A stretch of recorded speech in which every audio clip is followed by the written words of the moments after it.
when Jesus cried out, Eli, Eli, lema sabachthani, my God, why have you forsaken me? There was the immediate response of the soldier. This is one of the soldiers. He get a sponge like this, no? Sponge. But brothers and sisters, pangkuan ni, panghugas og plato ha, panghugas og plato. And this is what we know. This one is for dishwashing. We use this in dishwashing. And then these soldiers soak it in the wine, and put it on a reed, a reed, and gave it to him to drink. Now, a point of wonder. Sponge. What will this sponge do in a mountain? Bukid. Could you just imagine that sa dakong bukid you are bringing a sponge?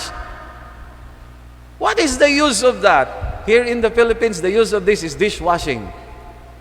And that is not applicable in the Bible because it is used differently. And forgive me. This is the use of sponge during the time of Jesus. The soldiers, when they go out of their camp, each one of them brings a sponge.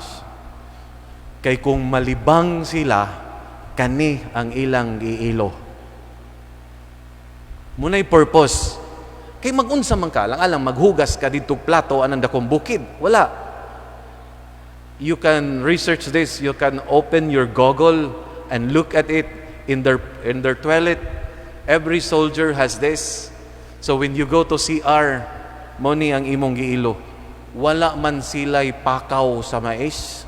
Wala pod sila gagamit og unsa ganitong sagbot gani nga gamiton katong sa banlo. Ha? Hagunoy. Wala man sila gagamit og hagunoy. Wala po sila gagamit og pakaw. This is what they use. And look at the brutality of this. They use this, gibutangan og bino, and they gave this to Jesus.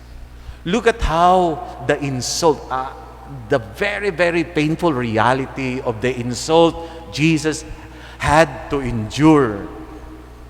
But even though that is what they did to him, he remained humble. He remained patient. I am telling you this because the invitation at the beginning of the Holy Week is this. Jesus inviting us. What can I give to Jesus? If Jesus is asking us something to give to Him, the question is, what I can give to Jesus? The invitation is to give our heart, to give our mind, and to give our life. And every time we celebrate the Eucharist, here Jesus gave His body and blood for us.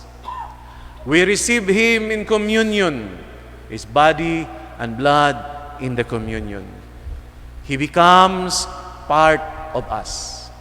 But the question is, what I can give to Jesus, especially now as we begin the Holy Week.